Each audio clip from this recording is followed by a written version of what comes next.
Selamat pagi dan salam sejahtera. Saya Katrina Thomas Sinidol dengan nombor metrik BE22110041 akan membentangkan bahagian pendahuluan dalam tajuk Badan Perundangan. Badan Perundangan ialah sejenis majlis perundingan perwakilan yang mempunyai kuasa dalam menggubal, meminda dan mengesahkan undang-undang. Di Malaysia, sistem pemerintahan terdiri daripada sistem raja berperlembagaan dan sistem berparlimen. Dalam sistem berparlimen, cabang-cabang eksekutif dilantik oleh Badan Perundangan kerana ia merupakan badan tertinggi. Selain itu, Badan Perundangan terbahagi kepada dua bahagian, iaitu Badan Perundangan Persekutuan dalam Parlimen dan Badan Perundangan Negeri dalam Dewan Undangan Negeri atau dikenali sebagai DUN. Secara ringkasan, Badan Perundangan Persekutuan berperanan sebagai badan perundangan bagi Kerajaan Persekutuan.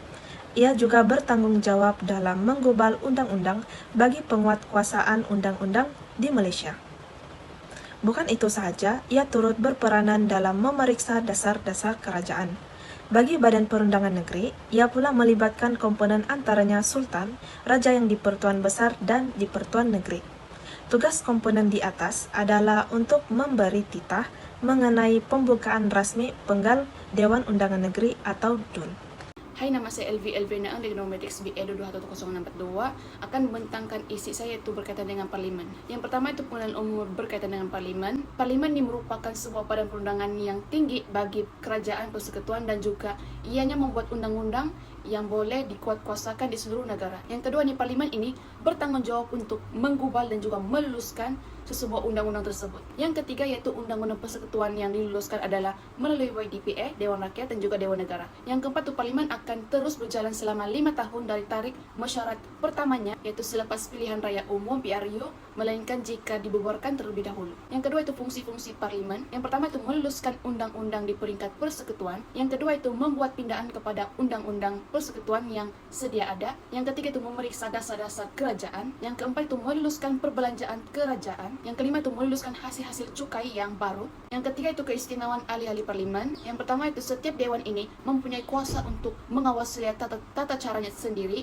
Yang kedua itu mempunyai kuasa mutlak di atas prosiding masing-masing, yang mana kuasa-kuasa ini tidak boleh dicabar di dalam mana-mana mahkamah. Setiap dewan ini boleh mengenakan hukuman ke atas pelanggaran hak keistimewaan ataupun menghina di dalam dewan tersebut. Yang keempat itu prosiding di dalam Parlimen tidak boleh dipersoalkan. Seterusnya itu prosiding di dalam Parlimen ini tidak boleh didakwa. Dan yang terakhir itu berkuat kuasa untuk membuat peraturan dewan. Yang keempat itu komponen-komponen Parlimen. Yang pertama itu YDPA. YDPA ini merupakan Ketua Negara Malaysia dan juga mempunyai kuasa untuk memanggil dan juga menangguhkan mesyuarat Parlimen, memperkenankan rang undang-undang, memberhentikan dan juga membubarkan Parlimen, dan lain-lain lagi. Yang kedua itu Dewan Rakyat. Dewan Rakyat ini merupakan wakil rakyat yang dipilih oleh rakyat melalui pilihan raya. Yang ketiga itu Dewan Negara. Dewan Negara ini merupakan tempat untuk membahaskan rang undang-undang yang telah diluluskan oleh Dewan Rakyat dengan lebih terperinci. Yang kelima itu pembahagian bidang kuasa Parlimen. Terdapat 3 pembahagian kuasa itu. Yang pertama yaitu senarai persekutuan, contohnya pilihan raya persekutuan, kewarganegaraan dan lain-lain lagi. Yang kedua itu senarai negeri, sebagai contohnya tanah, kerajaan tempatan dan lain-lain. Dan yang terakhir itu senarai bersama, sebagai contohnya kebajikan sosial, beasiswa dan juga lain-lain lagi. Yang keenam yaitu pentadbiran Parlimen. Yang pertama itu jawatan kuasa pemilih. Jawatan kuasa ini berfungsi untuk memilih ahli bagi jawatan kuasa dewan. Yang kedua itu jawatan kuasa hak dan juga kebebasan. Jawatan kuasa ini berfungsi untuk mempertimbangkan perkara yang dikemukakan oleh dewan dan juga kepentingan ahli dewan. Yang ketiga itu jawatan kuasa peraturan mesyuarat. Jawatan kuasa ini berfungsi untuk mempertimbangkan peraturan dan juga mesyuarat majlis dewan. Yang keempat itu jawatan kuasa dewan. Jawatan kuasa ini berfungsi untuk menjadi penasihat kepada yang dipertua dewan agar kemudahan dan juga keselesaan ahli dewan itu terpenuhi. Yang kelima itu jawatan kuasa kira-kira wang negara. Jawatan kuasa ini berfungsi untuk memeriksa kira-kira badan pentadbiran dan juga mengurus wang negara yang telah dibentangkan dalam majlis dewan. Assalamualaikum, saya Eva Patricia Syafia binti Simat Dinin, nombor matriks BB22110276. Saya akan membentangkan Yang di-Pertuan Agong. Ketua Negara Malaysia mempunyai gelaran rasmi yaitu Yang di-Pertuan Agong atau singkatannya YDPA atau Raja Malaysia. YDPA dipilih dalam kalangan 9 orang raja-raja Melayu berdasarkan syurah.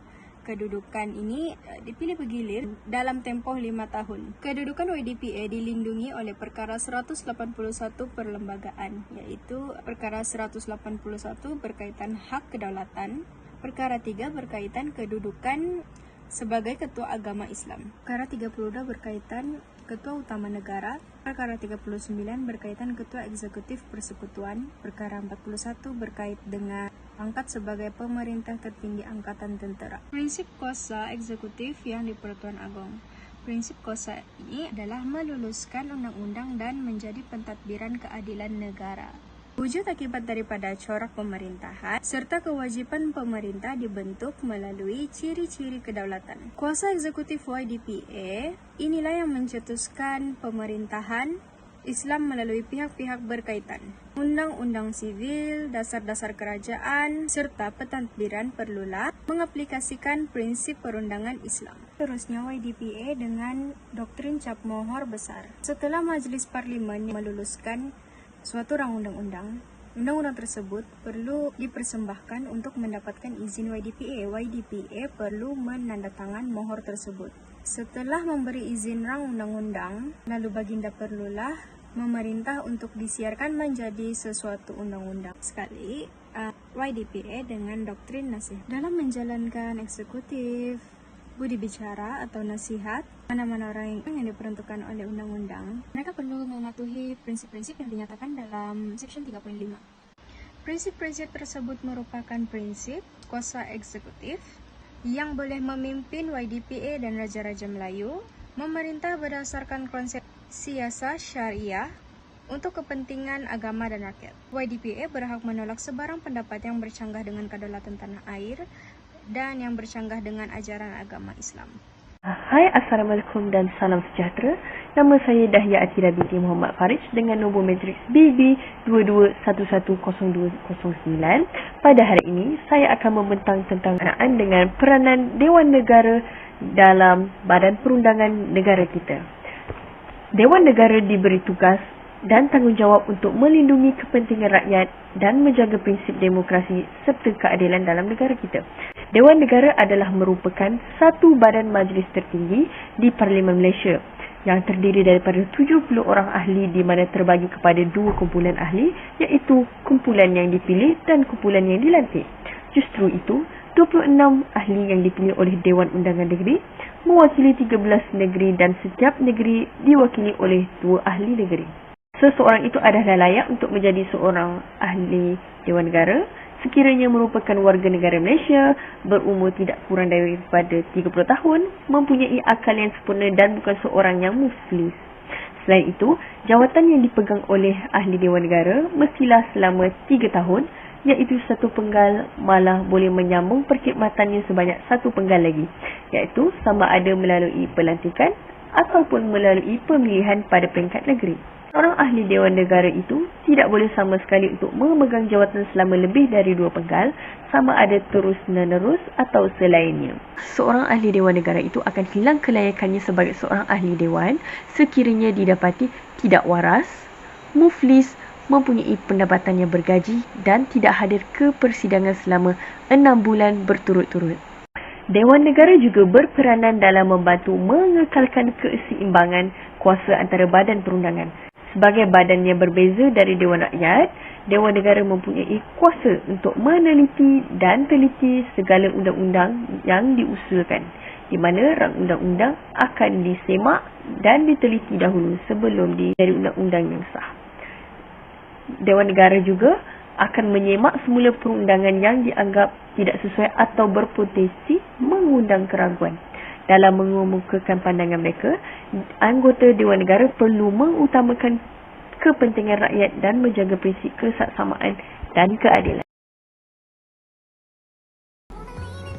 Salam sejahtera, saya Britney Senampaing akan membentangkan tajuk kami iaitu Badan Perundangan di bawah tajuk kecil iaitu Dewan Rakyat. Dewan Rakyat merupakan sebuah majlis bagi wakil-wakil rakyat untuk menyuarakan dan membela nasib rakyat di kawasan yang diwakili dan memberi tumpuan kepada perkara-perkara yang menjadi kepentingan umum. Dan tugas utama dalam Dewan Rakyat ialah mengubal dan meluluskan undang-undang. Dewan Rakyat merupakan komponen ketiga dalam Parlimen Malaysia. Keanggotaan Dewan Rakyat ialah 222. Tempoh perkhidmatan ahli adalah selama 5 tahun, kecuali Dewan dibubarkan lebih awal daripada tempoh yang telah ditetapkan. Antara fungsi Dewan Rakyat ialah mengubah rang undang-undang, membahaskan rang undang-undang, membahaskan dasar-dasar kerajaan, membahaskan masalah rakyat, mencapai kata pemutus berhubung undang-undang kewangan, dan mengkaji semula rang undang-undang yang ditangguhkan oleh Dewan Negara.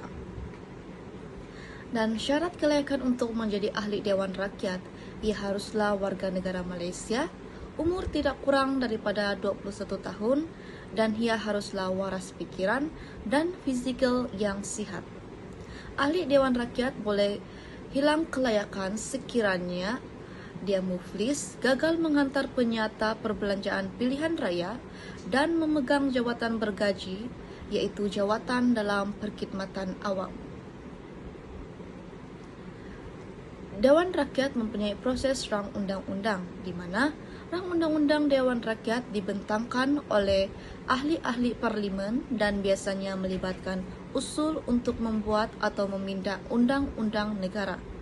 Kedua, sebelum dibentangkan di Dewan Rakyat, rang undang-undang tersebut perlu diluluskan oleh Kabinet dan dihantar oleh Peguam Negara untuk memastikan ia selari dengan perlembagaan dan undang-undang negara. Selepas dibentangkan, rang undang-undang tersebut akan dibincangkan dan diluluskan atau ditolak oleh ahli-ahli parlimen. Jika rang undang-undang tersebut diluluskan oleh Dewan Rakyat, ia kemudiannya akan dihantar ke Dewan Negara untuk dibincangkan sekiranya dia diluluskan atau ditolak.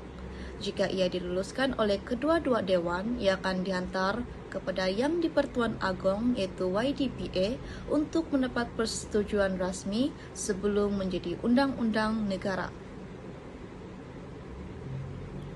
Dengan demikian, kita melihat sebagai rang undang-undang Dewan Rakyat merupakan salah satu mekanisme penting dalam sistem perundangan Malaysia kerana ia membentuk, memindah dan memasukkan undang-undang negara. Sekian saja daripada saya, Tajuk Kecil Dewan Rakyat. Sekian, terima kasih. Salam sejahtera, nama saya ialah Chin Pei Fen. Saya akan membentangkan bahagian DUN iaitu Dewan Undangan Negeri. DUN merupakan badan perundangan tertinggi di peringkat negeri dan terdapat 13 buah badan perundangan negeri dalam Malaysia. Tujuan pengubahan DUN adalah untuk mengubah perundangan dan dasar negeri. Biasanya akan diketuai oleh seorang raja, sultan, yang di-Pertuan Negeri atau yang di-Pertuan Besar sebagai wakil pengerusi bagi mengetuai persidangan DUN. Ahli DUN pula akan dilantik berdasarkan undang-undang negeri masing-masing yang dipilih melalui proses pilihan raya. Ketua negeri akan bertindak mengadakan satu persidangan DUN dan setelah genap tempoh 5 tahun, DUN akan dibubarkan dan satu pilihan raya umum akan diadakan untuk pemilihan wakil DUN dari setiap peringkat negeri. Untuk pilihan raya umum akan diadakan sepanjang tempoh 60 hari bagi Semenanjung Malaysia, manakala untuk negeri Sabah dan Sarawak pula akan diadakan sepanjang tempoh 90 hari. Kelayakan untuk menjadi seorang ahli DUN haruslah berumur tidak kurang dari 18 tahun, bermustatin tetap dalam persekutuan atau kawasan DUN sekitarnya, serta memiliki akal yang sempurna. Seseorang ahli DUN boleh hilang kelayakan sekiranya didapati memegang jawatan berpendapatan, seseorang yang bankrupt, sedang disabit kesalahan oleh pihak mahkamah atau didenda kurang dari RM2,000 Malaysia dan belum menerima pengampunan diraja. Seterusnya adalah bidang kuasa DUN. DUN mempunyai hak dan kuasa dalam pengubahan undang-undang berdasarkan perkara yang tersenarai dalam jadual ke-9. DUN bertindak sebagai suatu forum dalam membahaskan hal-hal yang berkaitan dengan kerajaan dan rakyat negeri.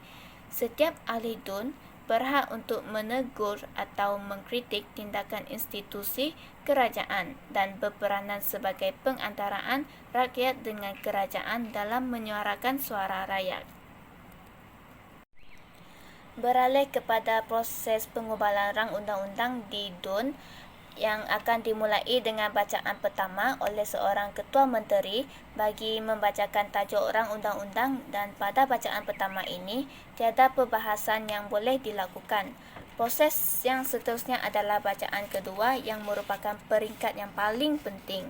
Iaitu semasa bacaan kedua, sesuatu rang undang-undang itu akan dibahas dengan lebih mendalam dan menyeluruh sama ada ianya diterima atau ditolak.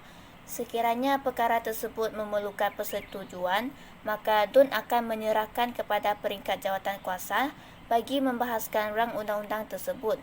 Sekiranya rang undang-undang tersebut didapati mempunyai kekeliruan, maka proses pengundian akan dilakukan bagi meluluskan rang undang-undang tersebut. Sebelum undang-undang tersebut diwartakan, undang-undang itu haruslah diperkenankan oleh Raja, Sultan, Yang di-Pertuan Besar atau Yang di-Pertuan Negeri. Setelah 30 hari undang-undang tersebut dibentangkan, maka ia akan dianggap lulus dan diwartakan. Sekian itu sahaja daripada saya. Terima kasih. Bagi kesimpulan, secara keseluruhannya Badan Perundangan memiliki kuasa tertinggi dalam hal berkaitan dengan penggubalan, pemindahan serta meratifikasikan undang-undang negara. Dengan adanya kuasa perundangan, rakyat mempunyai hak kebebasan untuk bersuara, tetapi mengikut syarat-syarat yang termaktub dalam undang-undang negara. Kesimpulannya, negara Malaysia mempunyai badan perundangan yang mengawal sistem pemerintahan agar berstruktur serta teratur. Ia turut memastikan kita mematuhi, mencintai dan menghormati negara kita Malaysia bagi menjamin perpaduan antara kaum.